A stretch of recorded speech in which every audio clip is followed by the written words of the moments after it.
Heirang Leirang channel na mayamgidamakta pujarakliba Phungga Wari Laiphadibi Thaina mamangaida khungang amada yaifa nungaiba hotnaba kanba imung amagi machanupa ani ningol ama phangzana yamna nungaina leirami machanupa ani mak lairik tamba chatpa hore pikliba machasingbu matam chana makhoigi chana thaknaba pijaduna sengna iruzabiduna school gi phirol setpiduna makhoibu anakpa khungang adugi manakta leiba school da lairik tamba chathali pikliba machasingnasu mama mapagi wabu injaduna numit khudingi makhoigi mathau tawjarami machalibe ma atonbidi mahaki mathau haibabu Laiphadibi sanabani amuk yum manungda pusinba nong hek nganbaga mangonda puthokduna Laiphadibiga mahaka wa ngangnaduna sanaba asina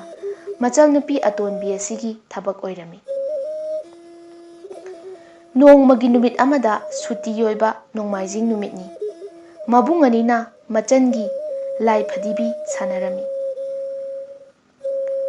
nongmagi numit amada suti yoiba nongmaijing numitni mabunganiga machanga Laiphadibi sanaminarami maduda angang oibagi sauduna machal atonbigi Laiphadibi lubak adu paiduna mangol aduda haidoklami madu ubada machal nupi aduna makhong thinduna law khongna mama kauduna kaplami mamana kari tawrabano haiduna imungdagi chenthoraktuna yengbada macha nupigi Laiphadibi lubak adu haidoktuna mangolda leibadu uri macha nupina saurani khanduna mamana chenchinduna Laiphadibi lubak adu laukhatuna chaithokhtuna leiriba Laiphadibi sing adu loina khunjillaga machanupibu themi machanupina Laiphadibi lubak adu imungda pusinkhraga mamagi kangkhada insinkhre numit adu mama mapana chak charo haina thembada machanupi adu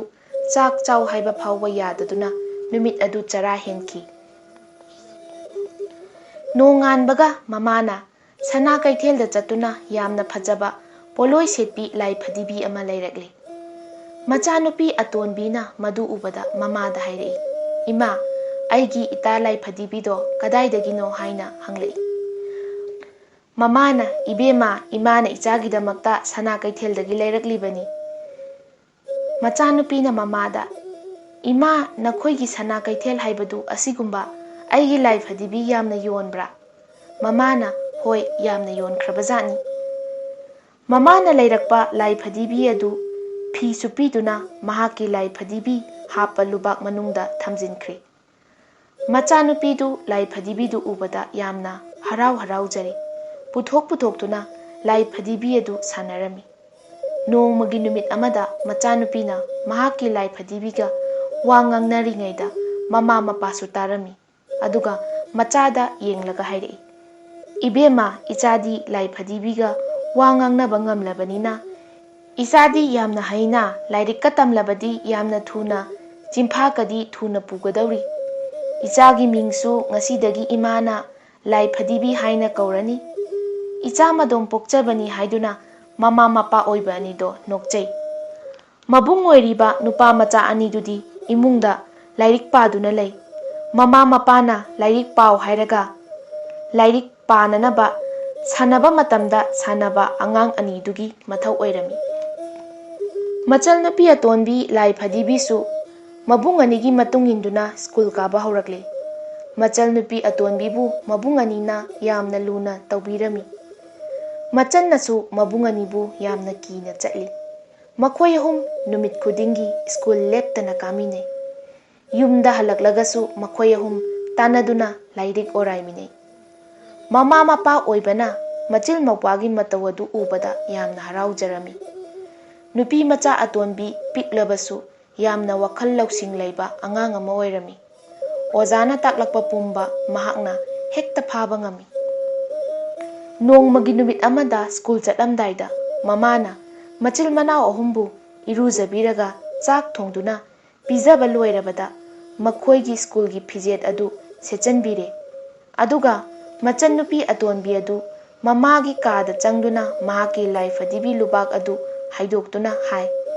Ibema nahak lubak manungda leiramu. Ichene school da lairik tamba chatlukige. Ichene halaklaga aikhoi ani wa amuk ngangnasi.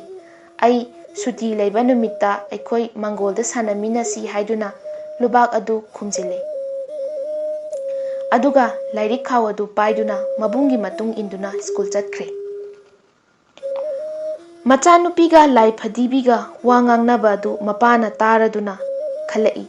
Ijasi Laiphadibi asi leirabadi toina wari saduna isagi mahaida akaiba soidana oiragani.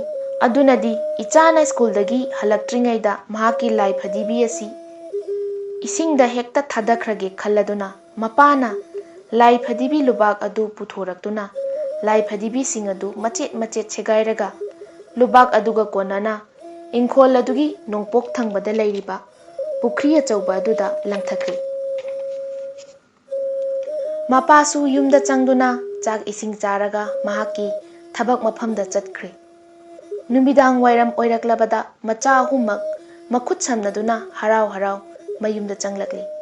Lairik adu thanamlaga mamagi kangkhada leiriba mahaki Laiphadibi lubak adu hangdokke haiduna yengbada lubak adu leiramdre. Thiba khangdrabada mamada hangi ima aigi Laiphadibi lubak adu kanana lokthoi kadaida lei. Mamana ngasai napana isingda thathagibado uhawi. Machabu yenglaga hairei. Ibema sak tum chatho lao.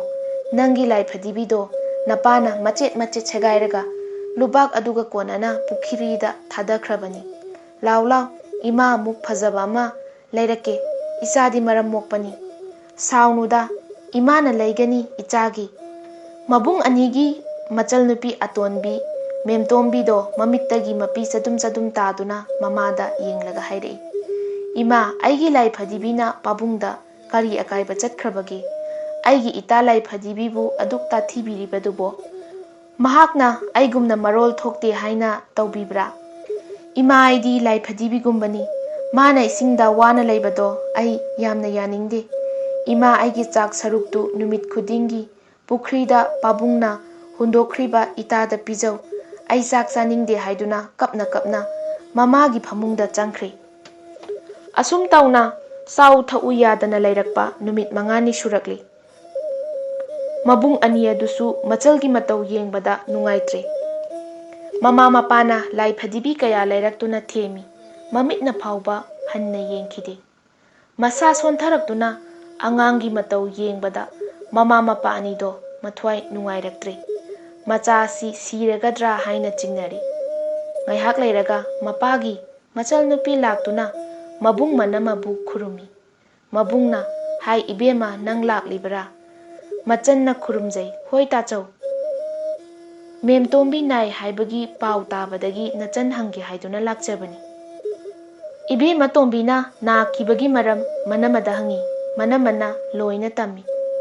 Adudagi Machan nupina mabung amasung manamabu yenglaga hairei. Adudi angang asi inamaga tamoga na nahanbani. Karigino tamoga inamaga na angangi ningba thugairiba. Angang haibasidi yamna wakhal naujaribani. Makhoida hakchinba thabak tahanba uhanba makhoigi pukning nungaitanaba amata tauba yade. Adunadi angang waraibani haiduna henjillubadagi asuk yamna phaba angang asisu wakhal laina oina inamaga tachawbana sagathaledana. Phare ibema haukrabadi haukre matungda nakhoi tachaw amuk tawhalaroi. Haujikpu kari tawsige aikhoidi tawfam khangdre. Phare angang asi ai pukhragi numit 10 mukti nakhoi aigi yumda lakanu. Mana yamna sauningi. Saufamsu thoi haiduna Memtombi bu puduna chatkre. Machal nupigi yumda ningthina manena themduna Sabasu sare school kare. Asumna mamagi manakta halau haiba yadaduna punsi chupa Memtombi leikhi. Warakpa henjilubadagi machado migi oikhi.